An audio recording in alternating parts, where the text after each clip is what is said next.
கல்யாண சாரீஸ் ஷாப்பிங் பண்ண மிஸ்டேக்ஸில் part 2 video இது. ஸோ ஃபர்ஸ்ட் விஷயம் என்னென்னா, தனியாக போகாதீங்க. கண்டிப்பாக யாருமே தனியாக போக மாட்டீங்க, ஃபேமிலியோடு தான் போவீங்க. பட் என்னோடய சுச்சுவேஷனில் என்னோடய இன்லாஸ் கொஞ்சம் தூரமாக இருந்தனால அவங்கனால என் கூட அக்கம்பெனி பண்ண முடியல. நீயே எடுத்துக்கோமா அப்படின்னு சொல்லிட்டாங்க. எங்கள் வீட்லேயும் பிஸியாக இருந்தனால வரல. ஸோ நான் என்னோடய ஃப்ரெண்டை கூட்டிகிட்டு போயிருந்தேன். என்னோடய ஃப்ரெண்டுக்கு அவளுக்கு பெஸ்ட்டாக சாரீ செலக்ட் பண்ண தெரியாது. பட் எனக்குன்னு வரப்போ அவள் என் கலருக்கு எனக்கு சூட் ஆகுதான்னு நல்லா பார்த்து செலக்ட் பண்ணி கொடுப்பா. ஸோ நிறையா விஷயத்தில் அவள் நாங்கள் காப்பாற்றினா அந்த ரிசப்ஷன் சாரீ எடுக்கிறப்போ.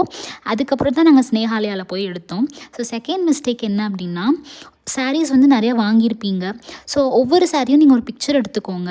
அந்த பிக்சர் நீங்கள் வேறு சாரீ எடுக்கிறப்போ வச்சு பாருங்கள், இந்த டிசைன் இருக்கா. ஏன்னா மோஸ்ட் ஆஃப் த சாரீஸில் கொஞ்சம் டிசைன்ஸ் ஒரே மாதிரி இப்போலாம் வருது.